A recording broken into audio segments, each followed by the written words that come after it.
우리가 흔히 대화를 나눌 때 사고방식이라는 말을 많이 씁니다. 너는 어째 사고방식이 그 모양이냐? 사고방식, 이 사고의 틀, 개념의 틀, 이렇게 말을 합니다. 학문을 하는 사람들도 그 학문을 하는 그 개념의 틀이 중요하다. 그런 얘기를 많이 하고, 또 요즘에 무슨 얘기를 하다 보면 컨셉이란 말을 또 많이 쓰죠. 컨셉션, 이른바 그것도 마찬가지로 사고의 어떤 그런 방식을 얘기하는 것입니다. 이 사고방식, 생각을 하는 어떤 그런 자세 같은 것이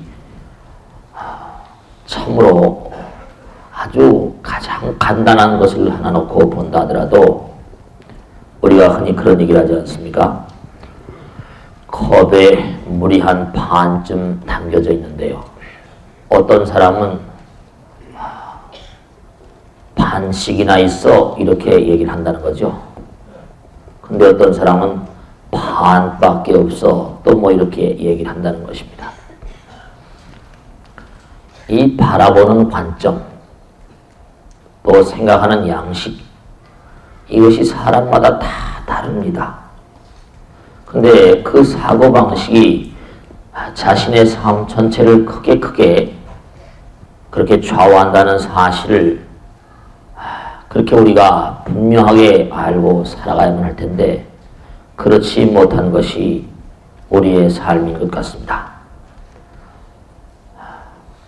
그러니까 항상 만상을 바라보는데 어떤 사람은 낙천적인 그런 낙관적인 그런 사고방식을 가지고 있는가 하면 어떤 사람은 또 뭐 비관적인 그런 사고방식을 가지고 있는 사람들이 또 많이 있습니다. 이를 바라볼 때도 처음부터 이건 틀림없이 되겠다. 해보면 되겠어. 라고 생각하는 사람이 있는가 하면 이거 뭐 해서 될까? 이 사고방식의 차이가 일 전체를 그르치느냐 또 흥미시키느냐 하는 분기점으로 작용을 합니다. 우리가 사실상 부처님전에 나와서 공부하는 여러 가지 가르침 가운데서 중요로운 것은 우리의 사고방식에 잘못된 점이 있으면 그것을 교정을 하고, 그리고 부처님의 이 관념, 부처님의 사고의 방식을 우리가 배우는 것입니다. 어떻게 생각하는 것이 정말로 올바른 그런 행복한 고통스럽고 힘겨운 인생을 살아가는 그런 흥겨운 그런 사고방식과 생각이 될 것인가? 어떤 분이 오셔서 이런 말씀하세요. 자기 친척 아들인데 아주 비난한 가정에서 태어났습니다. 근데 공부를 곧잘 한다고 해서 자기네들이 좀 여유가 있어가지고 그 학생을 학비를 다 떼주고 대학을 졸업을 시켰다는 겁니다. 그런데 대학을 졸업하고 좋은 회사에 취직을 했는데 와서 인사를 하겠거니 했는데 전혀 와서 인사를 하지 않더라는 거예요.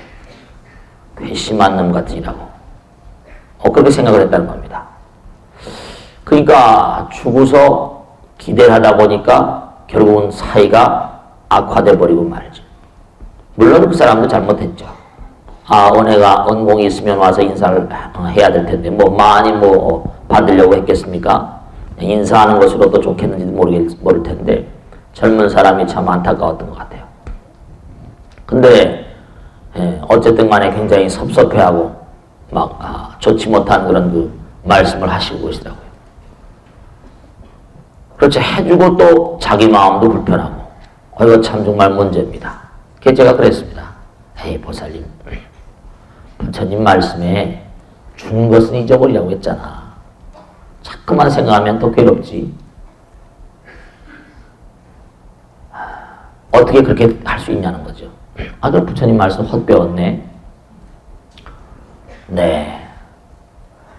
예전 말에 그런 거 있죠. 그저 그런 얘기 했습니다. 머리가 검은 동물은 뭐죠? 키우지 말라. 뭐 그런 얘기 있죠. 왜? 그런 얘기 하죠. 그죠? 네. 머리가 검은 동물이 뭐예요? 사람이죠. 사람을 보듬어주면 꼭 사람이 은공을 모른다는 겁니다. 참 배신을 부처님 경에도 아함경에 보면 부처님도 영명하신 존재니까 배신을 안 당하실 것 같죠. 부처님 경에도 보면 부처님 제자가 뭐 예수님도 자기 제자가 배신했다고 그런 얘기 나오죠. 부처님 경에도 부처님이 얼마나 영명하신 분이세요. 그러신데 부처님 제자가 부처님을 배신한 얘기가 나옵니다. 부처님도 굉장히 괴로워하시는 그런 대목이 경전에 나옵니다. 참 그걸 보면서 부처님의 인간적인 면 같은 걸 제가 느낀 적이 있는데 네. 부처님도 말씀하셨듯이 그렇죠. 우린 뭔가 내가 대학교 학비를 대줬단 말이죠. 받고 싶은 마음이 있었겠죠. 뭐 많이 받으려고 했겠습니까? 인사라도 뭐 좀 했으면 좋았을 법 했었던 일인데 말이죠. 근데 그게 안 됐던 거예요. 그러니까 그걸 생각을 죽어도 뭐라 잊어버리면 마음이 오히려 편했을 텐데 두고두고 마음이 불편할 것 같아요. 이 생각 하나 바꾸는 게 이렇게 어렵습니다. 부처님 말씀에 따르면 준 것은 빨리빨리 잊어버려라 이렇게 얘기를 하셨는데 이 사고방식 하나 가지고 대단히 즐겁기도 하고 대단히 괴롭기도 하고 그렇습니다. 정말 그렇습니다. 이 사고방식, 사고의 틀 우리는 보통 세상을 살아가다 보면 하나같이 어떻습니까? 전부 다 이렇게 받아들이려는, 끌어들이려는 의지를 가지고 있잖아요. 보편적인 중생들이 그렇습니다. 보편적인 사람들이 남에게서 나에게 오는 것을 좋아하지 내가 남에게 내보내는 걸 좋아합니까? 절대로 좋아하지 않습니다. 내가 호떡이라도 하나 먹어야지 그래야지 뭔가 기분이 좋지 내가 남에게 호떡 사주는 건 너무도 뭐죠? 어렵습니다. 부처님 경에도 내가 주기 어려운 것만큼 복받기가 어렵다고 그랬습니다.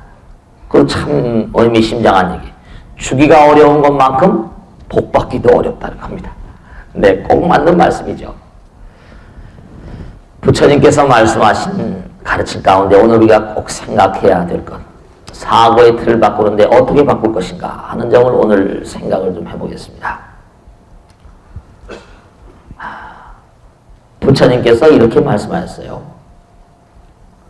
네가 얼마나 버릴 수 있는가가 네 마음의 깊이니라 그랬습니다. 내가 얼마나 버릴 수 있는가가 네 마음의 깊이니라. 지금 우리가 말씀드린 대로 내가 남에게 뭐죠?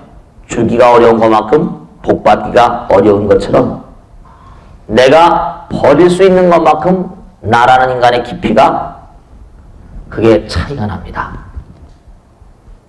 내가 줄 수 있는 것, 버릴 수 있는 것, 베풀 수 있는 것, 비울 수 있는 것 다 같은 말입니다. 버릴 수 있는 것, 베풀 수 있는 것, 줄 수 있는 것, 비울 수 있는 것 다 같은 말인데 내가 버릴 수 있는 것만큼 내 인간의 깊이가 깊어진다는 것입니다.